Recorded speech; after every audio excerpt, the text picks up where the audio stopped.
बिस्मिल्लाहिर्रहमानिर्रहीम। करोड़ों दुरूद व सलाम हजरत मोहम्मद सल्लल्लाहु अलैहि वसल्लम पर। सेड राइट्स के तमाम मुअज़्ज़ज़ सामीन को खुशामदीद। हमारी दुआ है कि आप जहां भी रहें अल्लाह ताला की हिफाजत में रहें। एक बार बीबी हलीमा नबी पाक सल्लल्लाहु अलैहि वसल्लम को अपने शौहर के पास ले गईं तो उनके शौहर ने आप सल्लल्लाहु अलैहि वसल्लम को देखकर फौरन सजदा किया और कहा, ये तो बहुत मुबारक लड़का है, और हलीमा याद रखो कि कोई आदमी मुल्क अरब में अब हमसे ज़्यादा नसीब आवर ना होगा। दोस्तों, बीबी हलीमा ने कहा कि मक्के के पास एक जगह है जिसका नाम बतहा है। वहां मैं 4 शब रही और 5वीं शब को मैंने ख्वाब देखा, एक शख्स नूरानी आप सल्लल्लाहु अलैहि वसल्लम के पास बैठा है और उसने आपका माथा चूमा। सुबह उठकर मैंने अपने शौहर से ये ख्वाब बयान किया तो इस पर मेरे शौहर ने मुझे बताया कि ये अलामत तो इकबाल बुलंद की है और तुम इस बात का जिक्र किसी से मत करना। अगले दिन बनी साद की औरतें घर को वापस लौटी तो मैंने भी बीबी आमना से रुखसत ली और नबी खुदा को अपने साथ लेकर अपनी सवारी पर सवार हो गई। मैं ये देखकर हैरान हुई कि जो गधा लागिर और सुस्त था वो पूरे काफिले में सबसे तेज चलने लगा, और जो लोग मेरे हमराह थे वो भी पूछने लगे कि ए हलीमा, क्या ये वही गधा है जो तेरे साथ आया था? मैंने जवाब दिया कि हाँ, ये वही गधा है जो बिल्कुल लागिर था और सबसे पीछे चलता था। बस बाहुक्म खुदा वो गधा बोल उठा कि ये मेरे लिए सादत और फख्र है, यानी मेरी पीठ पर खातिमुल अंबिया सवार है और मैं उनका बार बरदार हूँ, और अल्लाह ताला ने मुझे बाकी तमाम जानवरों पर शर्फ बख्शा है और मुझको कुव्वत ताकत ज्यादा अता कर दी। दोस्तों, बीबी हलीमा कहती हैं कि रास्ते में हम जहां जहां से गुजरते तो आ हजरत के तुफैल वहां घास उगाती थी। जब मैं अपने घर आई तो नूर से मेरा घर रोशन हो गया। बस आपके आने से मेरे घर की हर चीज में बरकत पड़ गई, और जो बकरियां मेरी दुबली पतली थीं वो सब की सब मोटी ताजी हो गईं, और निस्बत दूसरों की बकरियों के हमारी बकरियों ने बच्चे ज्यादा जने और ज्यादा दूध देने लगी। ये देखकर और लोग भी हमारी बकरियों के साथ अपनी बकरियां बांधने लगे। तब उनकी भी बकरियां फलने और फूलने लगी। दोस्तों, ये सब दाई हलीमा की खिदमात का सिला था जो अल्लाह ताला ने उन पर की। जो भी हजूर पाक सल्लल्लाहु अलैहि वसल्लम को देखता था तो बहुत ज्यादा प्यारो मोहब्बत करता। आप सल्लल्लाहु अलैहि वसल्लम बड़े हुए तो अव्वल कलमा आप सल्लल्लाहु अलैहि वसल्लम ने ये पढ़ा, अल्लाहु अकबर, अल्लाहु अकबर, अल्हम्दुलिल्लाहि रब्बिल आलमीन। ये सुनकर लोग मुतअज्जिब हो जाते। जब आप सल्लल्लाहु अलैहि वसल्लम कुछ बड़े हुए तो बाकी बच्चों के साथ ना खेलते थे, बल्कि मैदान में अकेले जा बैठते और अल्लाह ताला की इबादत किया करते। दोस्तों, बीबी हलीमा कहती हैं कि जब उमर मुबारक आप सल्लल्लाहु अलैहि वसल्लम की 4 बरस की हुई तो मुझे एक रोज कहने लगे कि मेरे ख्वैश व करबा कहाँ हैं? मैंने कहा कि वो बकरियां चराते हैं और अभी मैदान में गए हुए हैं और वो लोग रात को ही वापस आते हैं।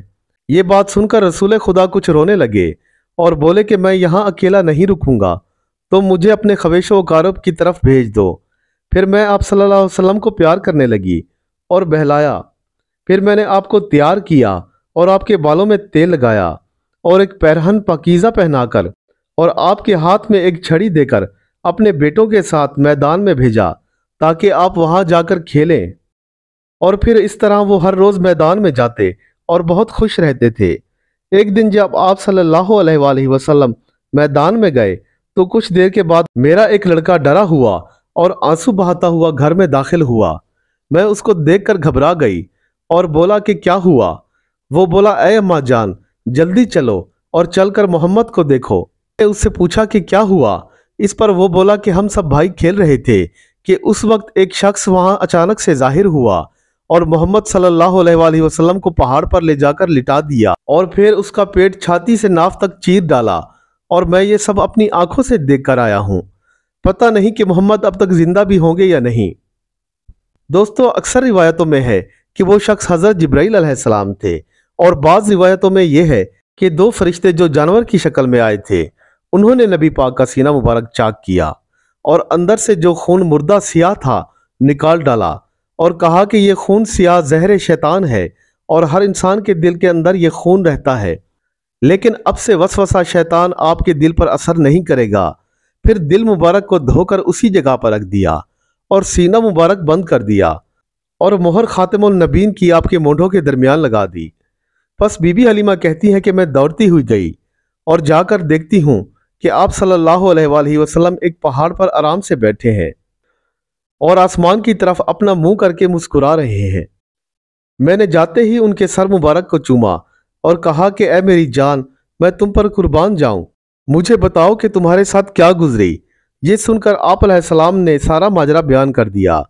आपने कहा कि 2 फरिश्ते मैंने देखे कि एक के हाथ में पानी का आफ्ताबा और दूसरे के हाथ में तश्ते ज़री था। उन्होंने मुझे लिटाकर मेरा सीना नाफ तक चीर डाला, लेकिन मुझे उससे कुछ भी दर्दो अलम महसूस ना हुआ। जो कुछ मेरे पेट के अंदर था उन्होंने सब बाहर निकालकर तश्त में रखा और धो डाला, फिर इसके बाद वापस वहीं रख दिया। फिर दूसरे शख्स ने मेरे अंदर हाथ डालकर मेरा दिल निकाल लिया और उसके अंदर जो सियाह खून था वो निकाल दिया, फिर वापस मेरा दिल उसी जगह रख दिया और मेरे जिस्म को दुरुस्त कर दिया। फिर अचानक वो फरिश्ते गायब हो गए। दोस्तों, बीबी हलीमा कहती हैं कि मैं उसी वक्त सजदा रेज हो गई और उसके बाद जिसने भी ये माजरा सुना तो कहने लगे कि मोहम्मद को तो आसेब हुआ है या फिर कोई बड़ा मर्ज है, इनको तो काहिनों के पास ले जाना चाहिए ताकि वो इन पर कुछ पढ़कर फूंकें या फिर कोई दवाई करें। बीबी कहती हैं कि मैं नबी पाक सल्लल्लाहु अलैहि वसल्लम को काहिनों के पास ले गई और अव्वल से आखिर तक तमाम किस्सा उनको बताया। उन्होंने जब आप सल्लल्लाहु अलैहि वसल्लम को अपनी गोद में लिया तो चीखने चिल्लाने लगे और एक दूसरे से कहने लगे कि इस बच्चे को तो मार देना चाहिए, नहीं तो ये हम सबको हमारे दीन से भटका देगा और हमारे बुतों को तोड़ डालेगा। ये सुनकर मैंने आप सल्लल्लाहु अलैहि वसल्लम को उनसे छीन लिया और कहा कि ऐ काहिनो, अगर मुझे मालूम होता कि तुम लोग ऐसा कहोगे तो मैं कभी भी अपने बेटे को तुम्हारे पास लेकर ना आती, और तुम लोग तो दीवाने हो। फिर मैं आप सल्लल्लाहु अलैहि वसल्लम को अपने साथ लेकर घर आ गई। बस कुछ डर सा मेरे दिल में बैठ गया और कुछ लोगों ने मुझसे कहा कि तुम इस लड़के को अब्दुल मुत्तलिब को वापस कर दो ताकि अमानत से खलासी पाओ। फिर मैंने एक दिन तैयारी की और आप सल्लल्लाहु अलैहि वसल्लम को साथ लेकर अपने गधे पर सवार हुई ताकि मक्का जा सकूं। बस रास्ते में अचानक एक गैब से आवाज आई, ऐ हलीमा, तुमको मुबारक हो। और तमाम रास्ता मैं ये आवाज बार बार सुनती रही। चलते चलते आखिरकार मैं मक्के के करीब बतहा में जा पहुंची। वहां मैंने एक आदमियों की जमात देखी। मैं आप सल्लल्लाहु अलैहि वसल्लम को वहीं बिठाकर खुद हाजत के वास्ते चली गई। फिर जब मैं वापस आई तो वहां पर नबी आखिर ज़मा को ना पाया। बस मैं वहां मौजूद लोगों से पूछने लगी कि ऐ साहिबो, यहाँ एक लड़का बैठा था, वो कहाँ गया? उन्होंने जवाब दिया कि हमने तो उस लड़के को नहीं देखा। बस मैं काफ़ी देर तक इधर उधर आप सल्लल्लाहु अलैहि वसल्लम को ढूंढती रही। मुझे समझ ना आ रहा था कि क्या करूं। मैं वावेला करने लगी और अपने मुंह से बार बार मोहम्मद सल्लल्लाहु अलैहि वसल्लम को पुकारने लगी। फिर कुछ देर बाद एक शख्स बुजुर्ग वहां से गुजरे। उनके हाथ में एक असा था। वो बोले कि कुछ गम ना करो, मोहम्मद नबी आखिर ज़मा है और उनकी हिफाजत अल्लाह ताला ने आज खुद ली है। ये सुनकर मैं वहां से सीधा अब्दुल मुत्तलिब के पास गई और उन्हें सारे वाक़ये से आगाह किया। मेरी बात सुनकर उन्होंने अपनी तलवार म्यान से निकाल ली और बहुत ही गुस्से में आप सल्लल्लाहु अलैहि वसल्लम को ढूंढने के वास्ते निकले। कोई भी शख्स मारे डर के आपके सामने ना आता था। बस उन्होंने बावाज़े बुलंद पुकारा, ए अहले कुरैश, सब हाजिर हो जाओ। ये सुनते ही तमाम अहले कुरैश वहां जमा हो गए। तब आपने उनसे कहा कि मेरा पोता मोहम्मद सल्लल्लाहु अलैहि वसल्लम, जो कि दाई हलीमा के पास था और उनकी ज़ेरे निगरानी था, आज वो उसे हमारे पास वापस ला रही थी और हमारा पोता मैदान बतहा से गुम हो गया है। ऐ अहले कुरैश, मुझे सिवाय मोहम्मद के और कुछ भी नहीं चाहिए, सो उसे ढूंढ कर मेरे पास लाओ, नहीं तो मैं खुद भी नहीं जानता कि क्या कर बैठूंगा। ये सुनकर अहले कुरैश ने कसम खाई कि जब तक हम मोहम्मद को ना ढूंढ लेंगे उस वक्त तक खाना पीना हम लोगों पर हराम है। दोस्तों, जनाब अब्दुल मुत्तलिब 100 लोगों के हमरा खाना काबा गए और वहां अल्लाह ताला के हजूर गिड़गिड़ा कर दुआ की।